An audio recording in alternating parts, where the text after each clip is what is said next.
Yo, what's up? This your boy Derek Branch here of Strike7Sports.com. Today I just want to talk about the current state of the Memphis Tigers men's basketball program and the outlook for this upcoming season. The alternative if dang don't I won't say go as planned, but they don't address certain positions of need if as they thought they were going to do for this upcoming 2023-2024 campaign. Now, if you look at the current roster with this team, it's not bad. It's not bad at all, in my opinion. Not trying to sound like a homer, nor hyperbole, but it's not a bad roster. They're just missing. They're just missing, you know, a big man, a rim protector, and the point guard position, which they may already have that right now. And a lot of this stuff is just in flux right now because of the Mikey Williams situation with him being arrested for an incident that took place in his hometown down near San Diego, California, and the other situation with in regards to the rim protector. Trying to find one of those guys is because Malcolm Dandridge, currently into the transfer portal. And the last that we heard is that he's going to be, well, not, but going to sign with nobody yet. But last we heard was that he, you know, visited St. Louis. That was the last that we heard. And they got to find one of those guys, man. They got to try to find somebody. Penny Hardaway is going to find somebody in the transfer portal to be a part of this team, or he's going to make something happen on the roster, on the current roster we have right now. Um, Emmanuel, not Cole, but Kale, he's going to pro in the NBA draft. So that was none of the rim protector gone. He didn't Jamar Young. He got into the portal because he was supposed to play this season, but they never got the waiver for that will allow him to play, and that was just mainly because he submitted the waiver late. And we know how the NCAA is when it comes to the Memphis and those waivers. But um, that's pretty much three, big men, three, rim protectors that you lose right there. Your size right there is pretty much gone. Now, will Penny Hardaway go out there with a small ball lineup? It's possible, but it's June right now, and they still have time.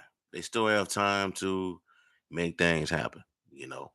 And I think the best big man out there right now, I mean, is Jordan Brown, 6'10", 6'11", power forward at the mid majors player of the year down in Louisiana. He formerly called ULL, Louisiana Lafayette Raging Cajuns. Average over 19.3 points per game, 8.6 rebounds. I believe he could play at the four, or you could possibly put him at the five if you needed to, up to Penny Hardaway. But I haven't heard anything recently on that situation of where he may end up. I haven't heard no information about him possibly going to meet up with Memphis or anything like that. But he is a two-time transfer. He's graduated, so you don't have to worry about requesting a waiver from him. You know, um, Now that's still a chance Markham Dandridge can come back. You know, so that's just all kind of just possibilities floating on there. And then you got the DeAndre Williams situation where he could possibly come back because he didn't know that he could possibly have another year of eligibility left because when he was at the smaller college before coming to Memphis, they even though he couldn't play at the time, they marked that year as a year of competition when they shouldn't have, even though they just step on the court. So that's something that's up in flux, and we haven't heard no information on that either. So there's that with that situation. But I'll look at the program. I think it's still going in the right direction. I don't think there's going to be a regression. Just despite of what has went down, what has transpired. In the off season, to me, it hasn't been that bad, in my opinion, at all. We just got a lot of turnover. A lot of guys, a lot of players left. Jonathan um, Lawson, when after the Lawson brothers, he bounced, transferred to another school. Um, Keota Kennedy, he hit the transfer portal. Kendrick Davis' time is up. You know what I'm saying? Demarius Franklin, his time is up. Alex Lomax' time is up. So there's a lot of players lost, gone, just based on not having more time left to play in the program or want to go to the transfer portal. Kale can decide to declare for the NBA draft. You know what I'm saying? So it just things that are just program in transition. That does not mean that the transition is gonna that does not mean that that transition means that you're rebuilding. You know, may have to do a little retooling here and there, but the program I believe is on the right track. Mikey Williams' situation is unfortunate. Penny Hardaway has already came out and stated that Williams is still part of the program, but he's still going to recruit. Now, what that means is he's being flexible. He's being flexible just in case Mikey Williams does not show up to Memphis, and that even becomes that's starting to come a legitimate possibility with the trial being pushed back to, I believe, um, July 29th, if I'm not mistaken. The trial is being pushed back, so we'll see how that play out, man. But if Mikey Williams don't show up, I don't think it will be a huge deal. It will be a huge blow to the program, and that's because you got Caleb Mills, who I believe may be starting at the one spot, playing the point guard. You just signed David Jones, who is I think a 6'7", 6'6" wing, so he can play in multiple positions. Credible rebounder, and this is based on what I've heard is that they believe that David Jones could be Player of the Year for AAC. That's how talented they believe this guy is. And he put up some solid numbers at Syracuse, not Syracuse, at St. John's. So that's a chance that could happen. You know what I'm saying? David Jones. Um, got Jonathan Pierre, who's a versatile player, in my opinion. Um, Possibly could be that third option, second or third option, based on how things are playing out. Guy has a really high 3-point percentage, um, and on for what he does, and he could be that. Maybe he can be that guy that the Tigers were missing last year when it came down to making those big time 3-point shots when you needed them. You know what I'm saying? Tigers, they got through, man. They, despite the flaws that they had last year, they got through. They got past. They made do what happened. You know what I'm saying? Almost they could have, in my opinion, could have went to the NC the Final Four. That's how wide open things were last year, and it's not a guarantee that it's going to be like that this year, based on what we've seen. But in college basketball, you never know.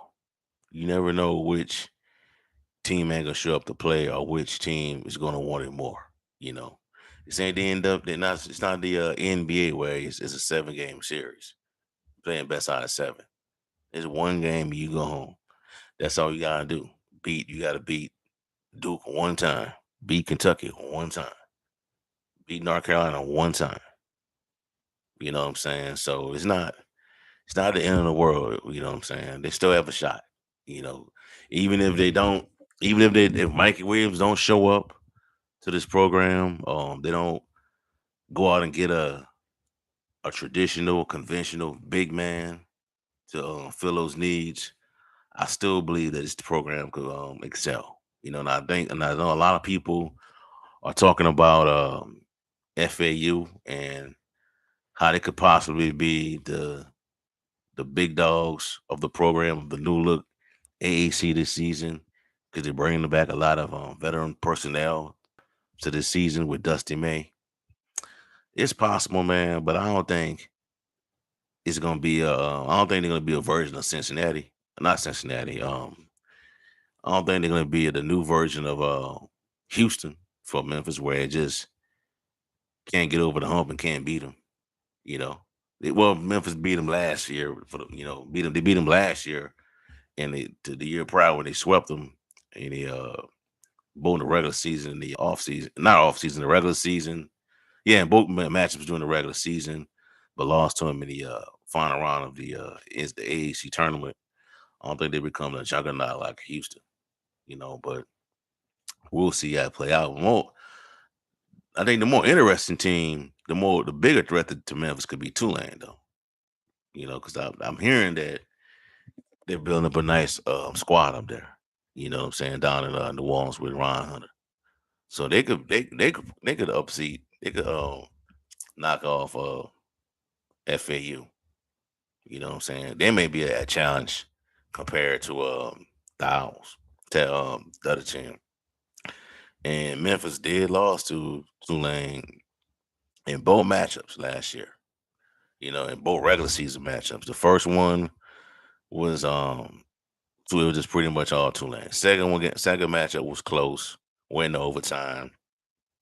The Memphis didn't get it done, but they took care of business in the AAC tournament. You know what I'm saying? So it's I mean, I don't think it's gonna be Memphis is gonna run away with. It's not gonna be a clean sweep where they come out and just blow out the competition. There may be games where you did get in the bind, tough games like that, but I think Memphis still will be the favorites to win the conference. You know, hopefully, man, they could get to off to a fast start. Not put themselves in a situation where they get in a bind to where they're on a bubble and they the last four in this week. Next week they're the last four out. Or the first four in. It just or the other one where it's last four buys. The last four buys. I just don't hope it gets into that situation. You know what I'm saying? This conference is a lot easier compared to last season. And that's with the final four participant FAU coming in. I don't think SMU is gonna be a threat. East Carolina, no, I don't think they're a threat. Since the Charlotte, Charlotte new programs that coming in, Charlotte, Rice, North Texas, maybe UAB, South Florida, they're not an issue. They won't be an issue. UTSA, I don't see none of those programs really, hurting the Tigers this year. Other than FAU. And Tulane is gonna be could be a problem as always because that game, those matchups could go either way, 50-50. So we'll see how it play out, man. In regards to the coaching staff right now, I just think that the current status of the coaching staff is pretty good, man. You got Penny Hardaway, Rick Stansberry, who's a recruiting guru, Faraji Phillips, Andy Boardman, who has close ties to Mike Krzyzewski at Duke. So I think the coaching staff is pretty good, man. Really good coaching staff. Rasheed Wallace was a part of it, then stayed on. You know, Larry Brown, well, based on what I've heard, wasn't too excited, wasn't too thrilled about his role with the team, so he bounced. It is what it is, man. So I think he has the Tigers still have a really good coaching staff, man. This situation, hopefully, the Rick Stansberry connection can lure Jordan Brown to Memphis. You know, because if you get Jordan Brown, I just think God like Jordan Brown. I just think I will put the Tigers over the top in regards to winning the AAC. I know probably this season, a lot of the sports betting sites are probably gonna give FAU give you the odds to win the tournament, not the tournament, yeah, the AAC tournament, win the conference over Memphis. That's fine. I wouldn't even worry about it.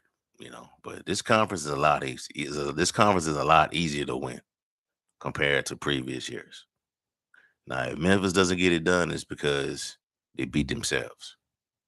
To me, because none of those programs outside of FAU is a real problem. I don't think they'll present a real challenge to Memphis. Now, anything can happen and all that. We know with NIL, where you can just go in the transfer portal and just add, some of the best talent in the country or talent that you don't even know of, you haven't even heard of before. That can happen, but I still believe Penny Hardaway has the upper hand in this new league. So we'll see how it play out, man. But it's still June. It's only June.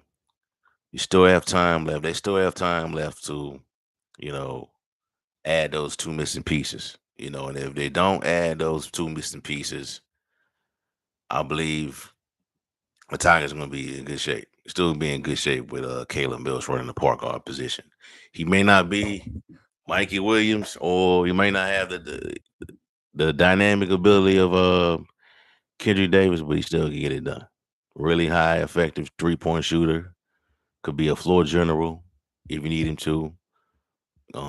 Aggressive tagging the basket. Could rebound, present second half, second chance shots. So he could play the two guard as well. You know what I'm saying? So it's just a lot. There's a lot of ways, creative ways that Penny Hardaway can construct this roster with the current missing pieces, deficiencies, where in regards to the size, rim protector, the veteran point guard that everybody just keeps talking about. He'll figure out a way to get it done. You know what I'm saying? But we'll see how it plays out for this upcoming season. And the Mikey Williams trial has been, pushed back, for July 29th, if I'm not mistaken. So is this just like I just said previously said, just kind of throws a wrench into what Memphis wants to do. So we'll see. In regards to the DeAndre Williams situation, that's still up in the air. You know what I'm saying? That's still up in the air on this on the where the NCAA is going to decide to grant him that last year of eligibility. It's a 50-50 to me. But if you ask me, I think it's a no brainer that you let this guy play again. You know.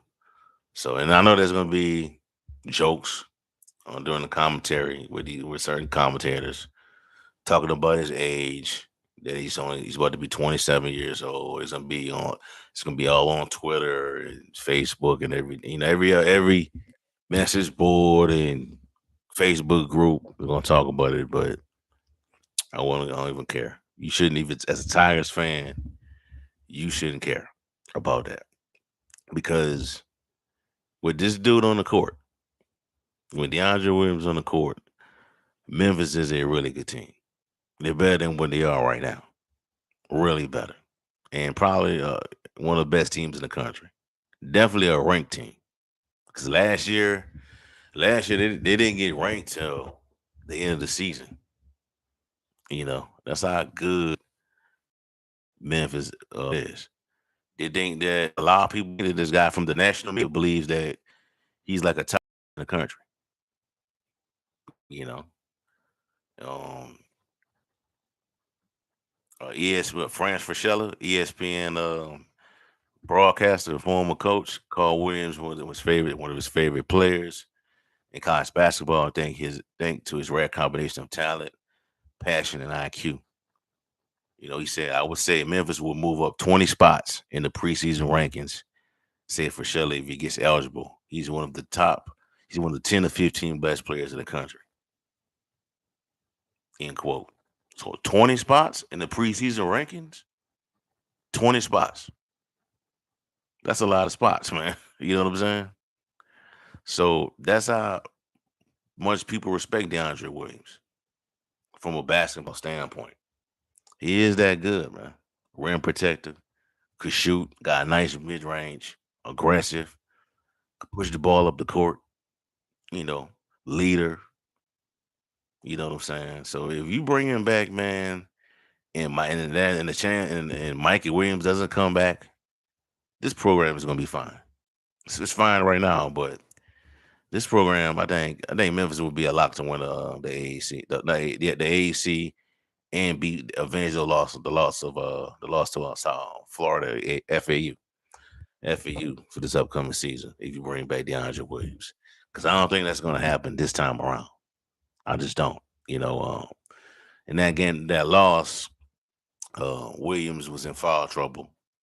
So when Williams got in foul trouble, the scoring you don't see as much offensive production from the team, and everything pretty much relied on the shoulders of Kendrick Davis.